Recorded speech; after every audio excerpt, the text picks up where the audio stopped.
जय श्री कल की। ओम नमो भगवते वासुदेवाय। अगर कहीं शिवलिंग खंडित हो जाए तो ये क्या आने वाले समय का कहीं न कहीं अशुभ संकेत नहीं है? क्योंकि शिवलिंग कभी भी खंडित नहीं होता। केदारनाथ में भी इतनी बड़ी आपदा आई, लेकिन इसके बावजूद भी केदारनाथ में शिवलिंग आज भी अपनी जगह पर यथावत है, ज़रा भी उसमें खरोंच तक नहीं आई। लेकिन अगर आज के समय में कहीं शिवलिंग को खंडित कर दिया जाए तो डेफिनेटली इसे माना जाएगा आने वाले समय के लिए भगवान शिव ने भक्तों को दे दी बड़ी चेतावनी। वैसे भी पुराणों में कहा गया है कि आने वाले समय के लिए सबसे पहले जो संकेत मिलना स्टार्ट होंगे वो 4 धाम से, यानी केदारनाथ, बद्रीनाथ, रामेश्वरम और जगन्नाथ पुरी यानी जगन्नाथ धाम से। तो चाहे भगवान शिव हो या श्री हरि, कहीं ना कहीं से लोगों तक आने वाले समय के लिए हम लोगों को एक प्राकृतिक तौर पर संकेत मिल जा रही है। अगर शिवलिंग कहीं खंडित किया गया है तो ये आने वाले समय के लिए बिल्कुल शुभ समाचार लेकर नहीं है, बल्कि अशुभ संकेत है। और दूसरी ओर मानव रक्त पीने वाले मॉन्स्टर सड़कों पर यदि घूम रहे हों तो इंसान को नींद भला कैसे आएगी?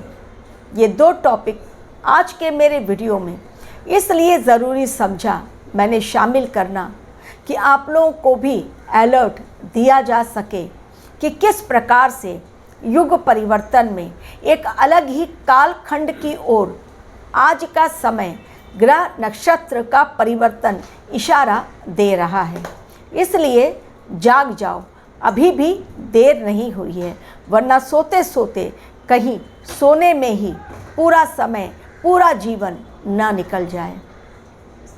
एक तरफ मॉन्स्टर सड़कों पर घूम रहे हैं, वो तो बाद में मैं बतलाऊंगी किस लिए मैंने इन शब्दों का इस्तेमाल किया।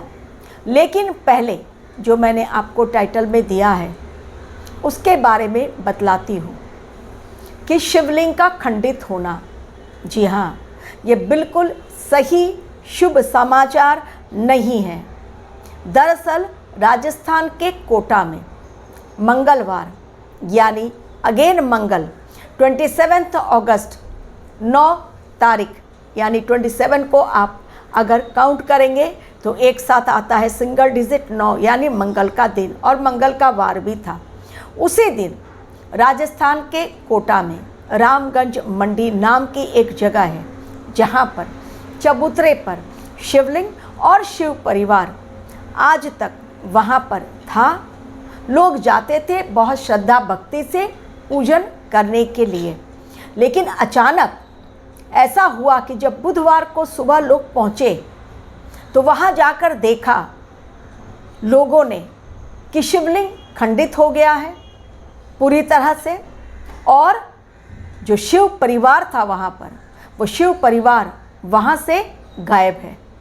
तो शिव परिवार का गायब होना एवं शिवलिंग का खंडित होना, ये बहुत ज़्यादा लोगों की आस्था पर गहरी चोट देने वाला था। वो मोमेंट, हज़ारों की संख्या में भीड़ इकट्ठी हो गई। लोगों ने कहा कि आखिर ये हुआ तो हुआ कैसे? प्रशासन को भी अलर्ट देना पड़ा, भीड़ को शांत करना पड़ा।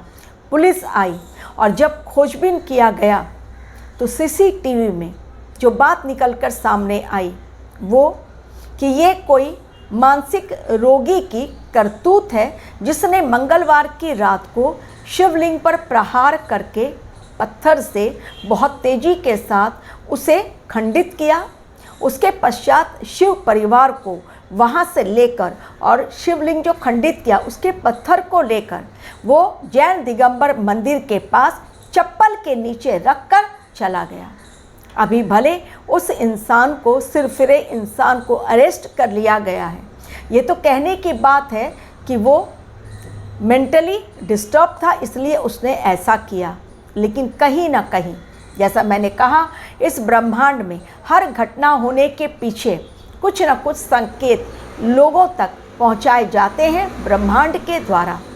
तो ये भी एक संकेत आने वाले समय के लिए है कि इंसान सावधान हो जाए, क्योंकि आने वाला समय प्राकृतिक आपदाओं के साथ, बीमारियों के साथ बहुत बड़ी दस्तक देने वाला है, जिसमें इंसान शायद सुध बुध अपनी खो बैठे और सोच भी न पाए कि उस समय से उसको कैसे हैंडल करना है। यानी कंडीशन जो अब तक स्टेबल दिख रही है वो अनस्टेबल की ओर अब जाना स्टार्ट करेगी, ऑलरेडी स्टार्ट कर चुकी है। लेकिन कुछ भयंकर घटनाएं ऑल ऑफ सडन घटित होंगी। ये इसका संकेत है, जिसके लिए इंसान प्रिपेयर बिल्कुल नहीं है आज की डेट में। क्योंकि महाराष्ट्र में भी कई करोड़ के साथ शिवाजी की मूर्ति बनाई गई, लेकिन वो भी धाराशायी हो गई, गिर गई। ये भी अच्छा संकेत बिल्कुल नहीं है आने वाले समय को लेकर। वैसे भी गवर्नमेंट तो विपक्षियों के निशाने पर आ गई है। तो ये तो हुई एक बात कि भगवान शिव ने अपने द्वारा, अपने परिवार के द्वारा लोगों तक ये मैसेज पहुंचाया कि तुम तो आज मुझे खंडित कर रहे हो, भले वो सिरफिरे की करतूत क्यों ना हो, लेकिन आने वाले समय में जब मेरा ब्रह्मास्त्र चलेगा, जब मेरे अस्त्र चलेंगे, जब भगवान कल्कि चलाएंगे पशुपतास्त्र, क्योंकि वो शिव का अस्त्र है पशुपतास्त्र। ब्रह्मास्त्र तो ब्रह्मा जी का है, लेकिन पशुपतास्त्र जो है वो शिव जी का अस्त्र है। जब वो चलेगा तो पूरी दुनिया खंड खंड होकर बिखर जाएगी। कब कहाँ कौन से टुकड़े किस गली नुक्कड़ में पड़े मिलेंगे पता नहीं। ये तो हुई एक बात।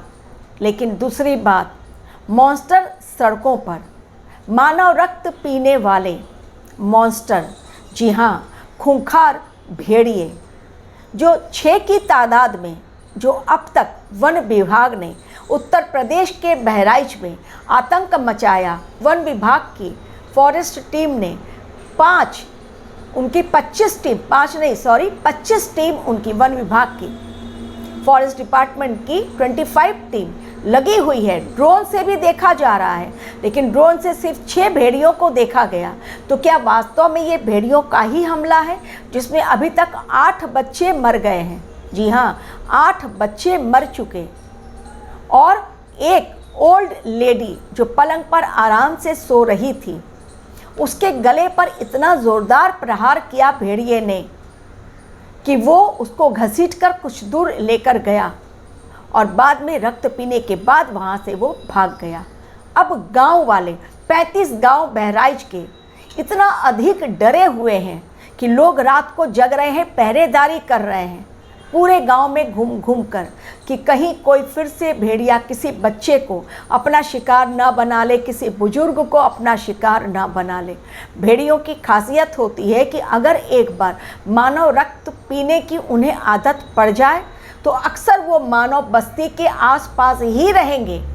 अभी भी चारों तरफ टीम मौजूद है वन विभाग की, लेकिन उसके बावजूद भी पिंजड़ा भी रेडी है, ड्रोन में से भी देखा जा रहा है, जाली भी लगाई जा रही है उनको फांसने के लिए, हाथी को भी लाया गया, लेकिन कहीं भी कोई सुराग अब तक नहीं मिला।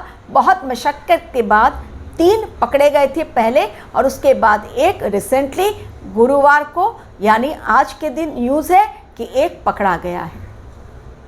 तो 4 पकड़े गए, लेकिन अभी भी ये वन विभाग ने कहा कि ड्रोन से हम लोगों ने देखा टोटल 6 ही दिखलाई दिए, लेकिन ये वास्तव में 6 है या उनसे ज़्यादा, ये किसी को नहीं पता। तो ये अचानक जो बहराइच, जो गांव बिल्कुल शांति प्रिय ढंग से अपना जीवन जी रहे थे, अचानक उन्हें रात को नींद लेना भारी पड़ रहा है, जाग रहे हैं लोग, पहरेदारी कर रहे हैं। तो जंगल के एनिमल, फॉरेस्ट एनिमल्स शहरों की तरफ इसलिए भाग रहे हैं क्योंकि जंगल काट दिए जा रहे हैं, उनको रहने की जगह नहीं। एक तो ये, दूसरा गुजरात में, राजस्थान में, महाराष्ट्र में, हर जगह बाहर ने मचाया है वो कहर कि अब इंसान का जीना हो रहा है दूभर। और इसी कारण मगरमच्छ अब सड़कों पर नज़र आ रहे हैं। सोचिए अगर मगरमच्छ सड़कों पर नज़र आ जाए तो कितना बड़ा डर लोगों के दिलों में रहेगा। लोग अब घरों से बाहर निकलने में डर रहे हैं।